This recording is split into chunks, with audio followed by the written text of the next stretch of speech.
Hey, it's Brett, and this is Brett and Some Books.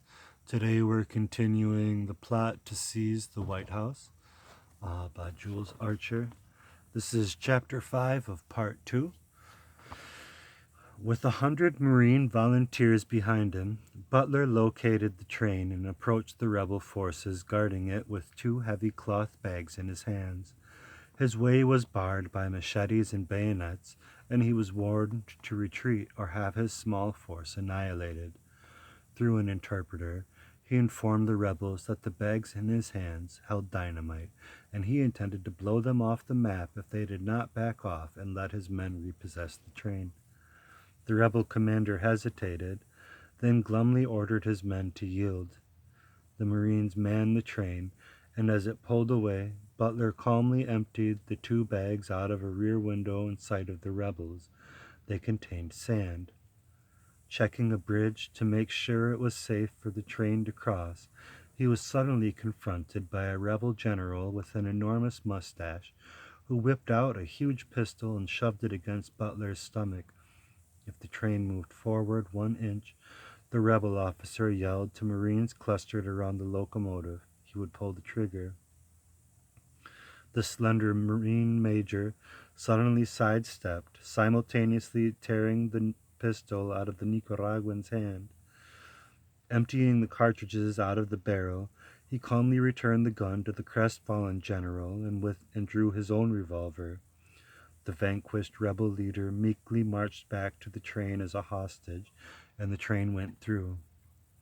Butler discovered that most Nicaraguans were supporting the rebellion against the Diaz government, which had hired brutal Honduran mercenaries to crush it. The people themselves had slain many mercenaries who looted, raped, and murdered.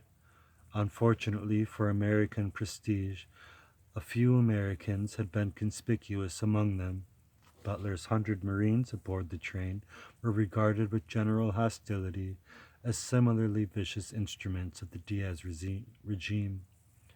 Butler and his men succeeded in opening the line between Managua and the port at Corinto.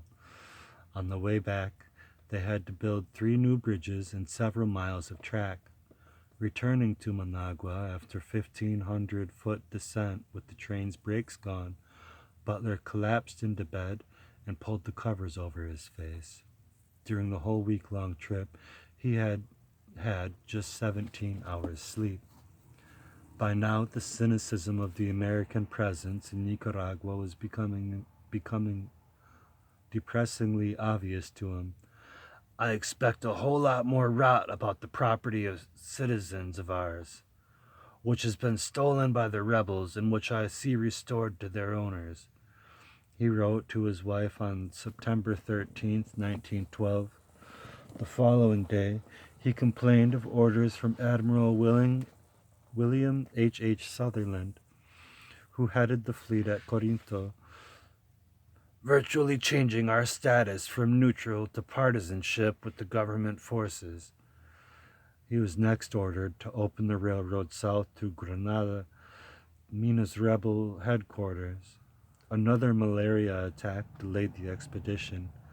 Always restless and unhappy when illness forced him to be idle, Butler held ice in his mouth and drove down his temperature until the doctors reluctantly let him out of bed. Weak and haggard, with a 104-degree temperature, he had to lie on a cot in a boxcar as his troop train pulled out of Managua. His eyes were so bloodshot and glaring that his men began calling him Old Gimlet Eye, a nickname that stuck. Under constant harassment by guerrilla forces, Butler finally sent word ahead to Granada to warn General Mena that the Americans were prepared to attack him if he ordered any further assaults on the train. Mena replied that he was sending a peace delegation. Hoping to impress the emissaries with his military power, Butler ordered poles and put in the muzzles of 2 small field guns on flat cars and covered them with tents to give them the appearance of 14-inch guns. He further awed the emissaries by receiving them seated on a wooden camp chair mounted on stilted legs like a primitive throne. Glaring down at them, he warned that unless Mena signed an agreement surrendering the railroad property and moving his troops out of the railroad area, Marine regiments would attack Mena's 2,000-man force in Granada. His bluff worked so well that Mena not only agreed, but to Butler's amazement, also offered to surrender himself and his army if the Americans would provide a warship to take him safely to exile in Panama. The jubilant Marine major notified Admiral Sutherland, and the admiral at once agreed. Butler was made temporary governor of the District of Granada until elections could be held. He promptly released all political prisoners Mena had thrown into dungeons and returned all the property that had been confiscated from them. He next issued a proclamation ordering all loot taken from the people by both rebel and government forces to be restored. The astonished Granadans hailed him as a liberator.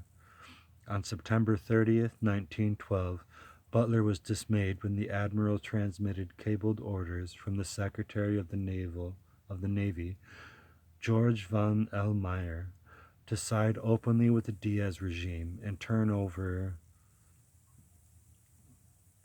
to it all captured rebels. Apologetically, he disarmed Mena and his troops, confining them in their barracks under guard. "I must say," he wrote his wife, "that I hated my job like the devil, but orders are orders, and of course had to be carried out."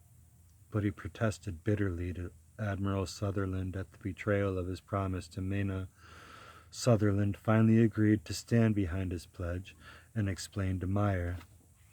Local Granadan politicians, deprived by Butler of their customary loot, loudly complained to the admiral that he was interfering in local affairs.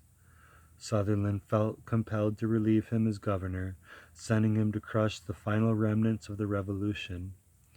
Zeladon's forces of 2,000 rebels was dug in at a fort on top of the Coyotepe mountain, a stronghold that had never been taken in Nicaragua's stormy history.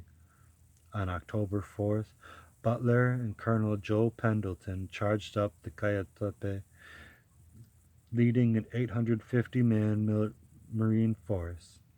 In a 40-minute battle, 27 rebels were killed in their trenches, 9 captured, and the rest put to flight.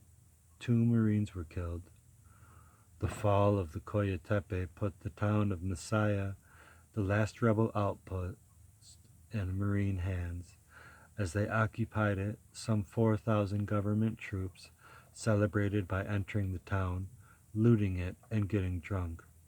Incensed, Butler expressed his bitterness in a letter to his wife, decrying a victory gained by us for them at the expense of 2 good American lives, all because Brown Brothers, bankers, have some money invested in this country.